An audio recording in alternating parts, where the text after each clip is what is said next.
किसी पर बात करने के लिए हमें ज्वाइन कर चुके हैं साबिक सफ़ीर नजमुद्दीन शेख साहब। बहुत शुक्रिया ट्रांसमिशन में वक्त निकालने के लिए। सर कहिएगा, कहा जा रहा है, बार बार ये क्रेडिट भी लेने की कोशिश की जा रही है और शायद पूरी दुनिया में इस वक्त यही बातें हो रही हैं कि ट्रंप के अभी ओथ उठाने से पहले ही इतना बड़ा कदम सामने आया है, इतना बड़ा फैसला लिया गया है जो सीज़ फायर हुआ है वहाँ पर गजा जंगबंदी के हवाले से, और वो इसको अपनी तारीखी कामयाबी भी करार दे रहे हैं। आप कितना इससे सेकंड करेंगे? ये मानना पड़ेगा कि चूंकि ट्रंप ने इस पे जोर रखा, उसकी वजह से ये सीज़ फायर हुआ और उसने नेतन्याहू को वाज़ेह कर दिया कि अगर ये सीज़ फायर नहीं हो रहा तो फिर आपका मेरे साथ जो रिश्ता है वो बिगड़ेगा। और ये धमकी बाइडेन की तरफ से कोई अहमियत नहीं रखती थी नेतन्याहू के लिए, लेकिन जब ये धमकी ट्रंप ने दी तो इसका असर हुआ है और इसकी वजह से सीज़ फायर हुआ है। तो ये जो ट्रंप की क्लेम है ये बिल्कुल सही है। अच्छा सर, आपसे ये भी जानना चाहेंगे क्योंकि जिस तरह से पहले भी हमने देखा कि अफगानिस्तान से इनखला हुआ फ़ौजियों का और वो ट्रंप का ही दौर था, अब उसके पीछे जो भी मकासद थे, लेकिन ये जो नाम एक सामने आता है, जो हिस्ट्री रिपीट होती है, जो हिस्ट्री सामने रखते हैं लोग, तो वो ट्रंप को याद करते हैं। तो आप समझते हैं कि आगे आने वाले दिनों में पूरी दुनिया के अंदर हम अमन होता देख रहे हैं? क्योंकि अगर बाइडेन की पर्सनैलिटी को देखा जाए तो वो थोड़े सी मुख्तलिफ पर्सनैलिटी थी उनकी। ज़ाहिर सोच तमाम लोगों की एक जैसी ही होती है ऑलमोस्ट वहाँ पर, जो पूरी दुनिया में किरदार किस तरह से अदा करना है, लेकिन ओवरऑल अगर हम ट्रंप की बात करें तो वो काफी ज्यादा अमन की तरफ उनका झुकाव नजर आता है। जी देखिए, ट्रंप की कोशिश यही होगी कि वो इंटरनेशनल अफेयर्स में कम से कम दिलचस्पी रखें और फोकस करें कि अमेरिका की मैन्युफैक्चरिंग कैपेसिटी को कैसे बढ़ाया जाए। और अमेरिका एक सेल्फ कंटेन्ड मुल्क है, इसलिए किसी की ज़रूरत नहीं है। वो पैनामा और ग्रीनलैंड की बात कर रहे हैं कि इसके साथ कंसोलिडेशन हो जाएगी, लेकिन वो नहीं चाहते कि बाइडेन एडमिनिस्ट्रेशन की तरह दुनिया के हर कोने में किसी किस्म की मुदाखलत करे। और मुझे लगता है कि इसमें एक पहलू ये भी होगा कि वो अब जो मिलिट्री फोर्सेस उनकी जगह जगह लगी हुई हैं उनको वो रिकॉल करेगा और सिर्फ स्पेसिफिक एरियाज जो हैं ईस्ट एशिया में और यूरोप में उनको वहाँ पे वो ट्रूप्स रखेगा, बाकी को विड्रॉ करेगा। सही है। अच्छा, ये तो हो गई ट्रंप की सोच, लेकिन अगर उनकी कैबिनेट की बात करें, उनकी जो पूरी काबीना, उनकी जो पूरी टीम है जिसको उन्होंने अभी तक मुंतखब किया है, उसमें से majority of people are pro Israel, जैसा कि हमने देखा भी कि उनकी जानिब से मुख्तलिफ किस्म के ट्वीट्स किए गए, एक्स पर पैगामात जारी किए गए।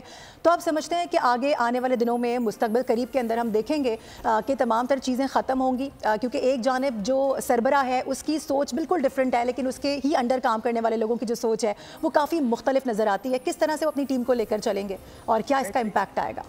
देखिए अमेरिका ट्रंप के साथ भी इजराइल का जो असर है वॉशिंगटन में वो जिंदा रहेगा।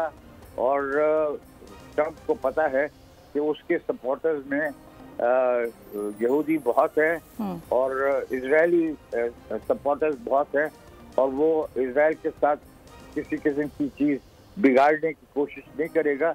लेकिन उन पे दबाव जो उसने डाला और जिसकी वजह से अभी सीज़फायर हुआ है वो वाज़ेह करता है कि वो अमन चाहता है, और अगर अमन के लिए उसको इजराइल पे दबाव डालना पड़ेगा तो डालेगा।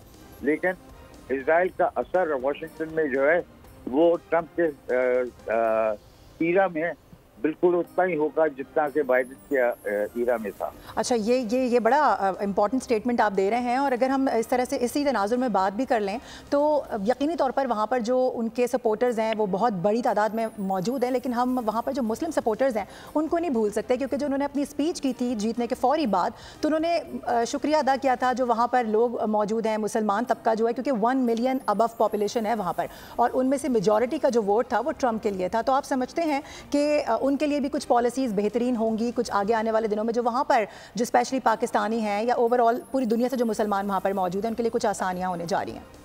देखिए मुझे मुसलमान वोटर जो है और मुसलमान की जो लॉबी है अमेरिका में वो उस किस्म की ताकत नहीं रखती जो कि इजराइल की है। और ये हमें मानना पड़ेगा और ये हमें देखना पड़ेगा कि हम जो मुसलमान वहाँ पे हिमायत करते हैं ट्रम्प की, उन वो जो डिमांड्स करेंगे वो इस नौयत के न हो कि उसका इजराइल पे असर पड़े, बुरा असर पड़े। ये आपको मद्देनजर रखना पड़ेगा। और एक बदकिस्मती ये है कि इजराइल के लिए जो पाकिस्तान है वो एक मुल्क है जिससे उसको ज़रा घबराहट भी है, क्योंकि वो न्यूक्लियर पावर है और उसको ये खदशा है कि ये न्यूक्लियर पावर जो है ये हम किसी अरब ममालिक के साथ, कुछ अरब ममालिक के साथ शेयर करने को तैयार होंगे, जिसमें इसमें कोई बुनियाद नहीं है, लेकिन ये एक खदशा नेतन्याहू के दिमाग में है। सही। अच्छा, जाते जाते जो बाइडेन एडमिनिस्ट्रेशन ने पाकिस्तान के साथ जो कुछ किया वो हम सबके सामने है। जो 4 हमारी बड़ी दिफाई कंपनीज पर पाबंदी लगाई गई, जिस तरह से वहाँ से स्टेटमेंट्स आए और फिर उसको रिपेल किया पाकिस्तान ने जिस तरह से उसका जवाब दिया मजबूती से और वो खड़े रहे, तो क्या समझते हैं आप डोनाल्ड ट्रंप के आने के बाद ये पाबंदियाँ बरकरार रहेंगी या इसमें नरमी हो सकती है? जी रहेंगी। अच्छा, देखिए ये मिसाइल प्रोग्राम की जो सिलसिला है ये एक हम कहते हैं ट्रम्प डीप स्टेट जो है अमेरिका में, उससे बिल्कुल कता कलामी नहीं करेगा। उसका असर रहेगा और उस असर रहने का ये है कि पाकिस्तान की जो मिसाइल डेवलपमेंट है उसको एक हद से ज़्यादा नहीं बढ़ना चाहिए, क्योंकि फिर यही फिक्र है कि अगर ये मिसाइल डेवलपमेंट आपने बढ़ाई तो फिर ये अरब ममालिक के हाथ आएगी और ये अमेरिका के लिए तो नहीं लेकिन इजराइल के लिए खतरा हो सकती है। जब वो कहते हैं कि वो ज़रा एग्जैजरेट करते हैं जब वो कहते हैं कि पाकिस्तान का मिसाइल प्रोग्राम जो है वो अमेरिका के लिए खतरा हो सकता है, तो वो कहना ये चाहते हैं कि अमेरिका का जो दोस्त है मिडिल ईस्ट में, जिस पे वो बहुत रिलाय करते हैं, वो इजराइल है। और उसकी वजह से अगर कोई चीज़ मिसाइल कैपेबिलिटी कोई है जो कि इजराइल को अफेक्ट कर सकती है, तो वो उनके लिए खतरनाक हो सकती है और वो इसको अपोज करेंगे। अच्छा नजमुद्दीन साहब, सारी चीज़ें बड़ी इंटरलिंक्ड हैं। अगर हम इस मामले को देखें और उसके बाद अगर हम चीन के हवाले से गुफ्तगू पर आ जाएं, तो चाइना के साथ जो बाइडन की इंतज़ामिया के ताल्लुकात हैं वो हम सबके सामने रहे हैं, लेकिन हम ये समझते थे कि जब ट्रंप आएंगे तो फिर चीज़ें काफ़ी ज़्यादा मुख्तलिफ होंगी और उसी तनाजुर में आगे बढ़ेंगी, लेकिन इन्होंने तो आके बिल्कुल ही सब कुछ डिफरेंट कर दिया। कॉल्स पर बातें हो रही हैं, जो वहाँ के सदर हैं शी जिनपिंग, उनसे टेलीफोनिक गुफ्तगू हुई है। आज उनके नायब सदर तकरीब अल-बरदारी में शिरकत कर रहे हैं, जिस पर यकीनी तौर पर पूरी दुनिया की नज़रें भी हैं और पूरी दुनिया के जो बड़े बड़े ममालिक हैं इन पर आर्टिकल्स लिखे जा रहे हैं कि चाइना और अमेरिका, इनका जो अब एक अलाय बनने जा रहा है या आप कह लें जो इनके साथ सेटलमेंट होने जा रही है, वो बड़ा इंपॉर्टेंस रखती है हमारे खित्ते के लिए भी, क्योंकि वाइस वर्सा अगर देखें तो फिर पाकिस्तान के ताल्लुकात चाइना के साथ बहुत अच्छे हैं। तो आप समझते हैं कि इसका कोई इम्पैक्ट पाकिस्तान पर भी आएगा, पाकिस्तान के साथ पॉलिसीज पर भी आएगा? देखिए ट्रम्प चाइना के साथ उस किस्म की पॉलिसी नहीं अख्तियार करेगा जो कि बाइडेन ने की थी। बाइडेन तो कंपेटिटर करार दे रहा था। मैं समझता हूँ कि बाइडेन ट्रम्प की अपनी जो इन्वेस्टमेंट्स हैं वो कुछ साउथ एशियन ममालिक में हैं, चाइना में हैं, और वो चाहेगा कि चाइना से टैरिफ ज़रूर लगाएगा, लेकिन उन चीज़ों पे जिन पे मैन्युफैक्चरिंग के लिए अमेरिका के पास कैपेसिटी है।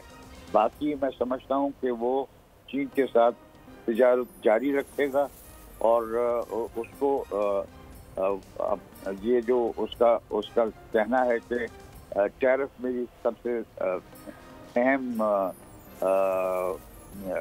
हथियार है, वो चाइना के साथ ज़रा एहतियात से इस्तेमाल करेगा।